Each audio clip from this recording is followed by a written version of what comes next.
Bismillahirrahmanirrahim. Assalamualaikum warahmatullahi wabarakatuh. Alhamdulillahirabbil alamin. Wassalatu wassalamu ala asrafil anbiya'i wal mursalin wa ala alihi washabihi ajmain. Sahabatku dimanapun Anda berada, mudah-mudahan pagi hari ini pagi yang penuh berkah buat kita semua. Kita senantiasa bersyukur atas anugerah rahmat taufik yang Allah berikan buat kita semua. Selawat dan salam keharibaan junjungan kita Rasulullah SAW, mudah-mudahan kita mendapatkan syafaat di yaumil qiyamah. Amin amin ya rabbal alamin. Baik sahabatku, pada kesempatan yang berbahagia ini kita mengkaji hadis arba'in urutan yang keempat, takdir perjalanan hidup manusia.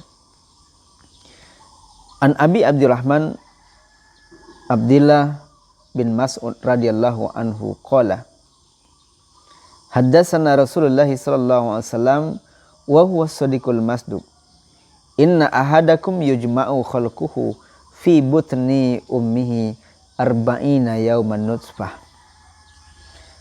summa yakunu alaqatan misla zalik summa yakunu mudghatan misla zalik wa yu'maru bi arba'i kalimatin bi kasbi rizkihi wa ajalihi wa amalihi sakyun aw sa'idun. Sahabatku yang dimuliakan Allah Subhanahu wa taala. Hadis ini dari Abi Abdurrahman Abdullah bin Mas'ud radhiyallahu anhu. Beliau adalah salah seorang sahabat Nabi yang cukup dekat dengan Rasulullah sallallahu alaihi wasallam, dan beliau juga banyak merawikan hadis. Sahabatku yang dimuliakan Allah Subhanahu wa taala, hadis ini berbunyi wa huwa shadiqul masduq. Sungguhnya Nabi itu benar dan dibenarkan oleh Allah. Inna ahadakum yujma'u khalquhu fi butni ummihi arba'ina yawman nutfah. Sesungguhnya kalian semua, kata Rasulullah SAW, dikumpulkan dalam perut ibunya selama 40 hari berbentuk air mani. Summa alaqatan misla zalik, kemudian 40 hari berikutnya berubah menjadi darah.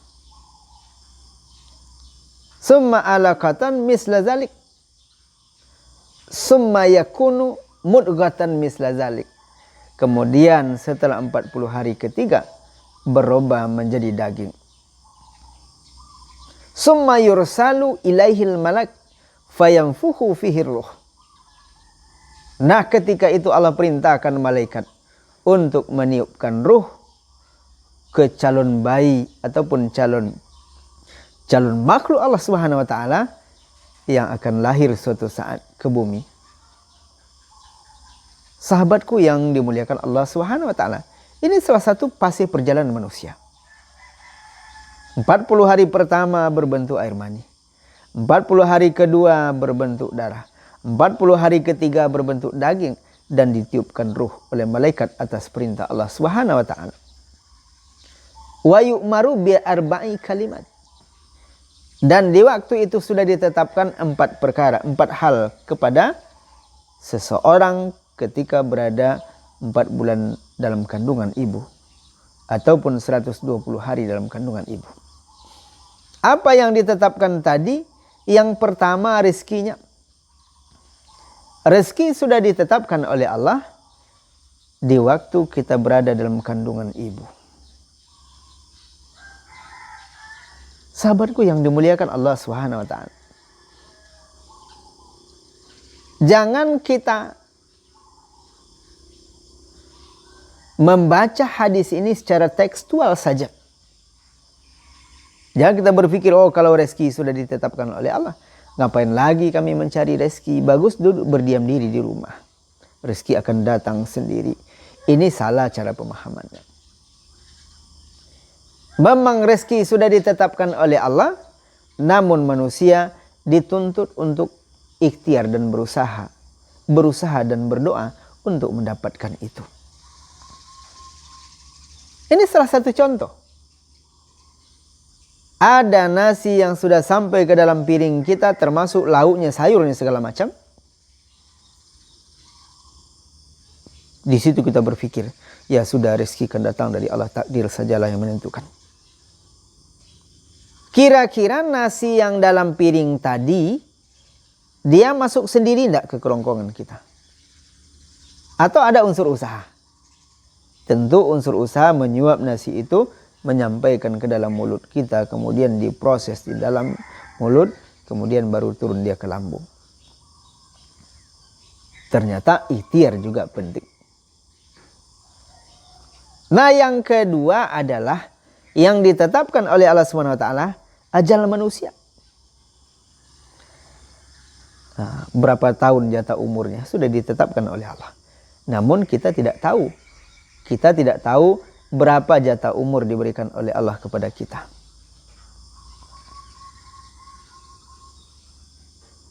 Tetapi jangan pula kita melakukan hal yang sama seperti yang tadi, tidak ada usaha dan doa. Gimana caranya? Mau melintasi jalan, ya sudah, takdir yang menentukan, bismillah. Padahal mobil besar kiri kanan melintasi jalan, akhirnya meninggal. Itu adalah berarti dia tidak mempergunakan akal pikirannya. Sahabatku yang dimuliakan Allah Subhanahu wa taala.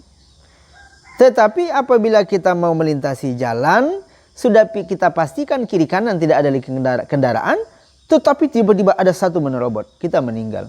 Disitulah yang dikatakan takdir itu. Sahabatku yang dimuliakan Allah SWT, sama dengan hari ini. Ada orang yang memang jatah umurnya sampai hari ini, dia pasti meninggal. Baik adanya corona ataupun tidak, kalau kematian itu sudah datang, dia pasti akan mati. Tetapi jangan sampai kita tidak berikhtiar, jaga kebersihan, jaga wudhu, jaga berkumpul dengan skala yang besar. Ini boleh. Nah, kemudian apa lagi yang ditetapkan? Amalan manusia. Amalan manusia sudah ditetapkan oleh Allah Subhanahu wa taala. Tergantung usaha ikhtiar untuk menjemput itu. Nah, sejauh mana ya kita mengejar pahala yang sudah disiapkan oleh Allah Subhanahu wa taala. Kenapa begitu? Wasari'u ila magfiratin min rabbikum wa jannatin arduhas samawati wal ard.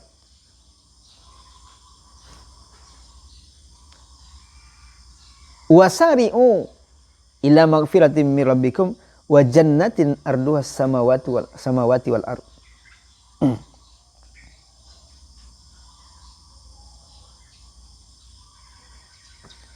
Jadi bersegera menuju ampunan Allah.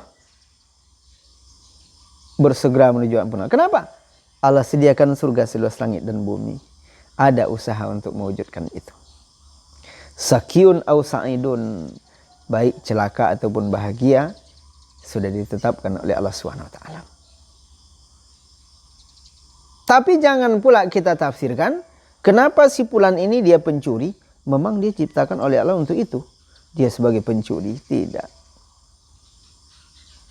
Semua manusia diciptakan oleh Allah untuk beribadah kepadanya. Semua. Universal. Tapi mengapa ada sebagian yang dia memilih untuk menjadi seorang pencuri? Mengapa ada sebagian memilih seorang pezina? Ini yang bermasalah. Berarti dia tidak menggunakan kincir-kincir yang ada dalam ini. Sementara Allah sudah melengkapi bekal, diberikan akal pikiran. Sahabatku yang dimuliakan Allah SWT. Kemudian bagaimana dengan lanjutan ayat ini?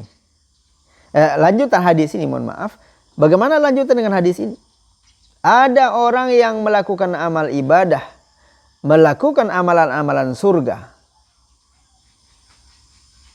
tetapi di akhir kehidupannya dia melakukan kemaksiatan, dia mati di situ, akhirnya dia meninggal.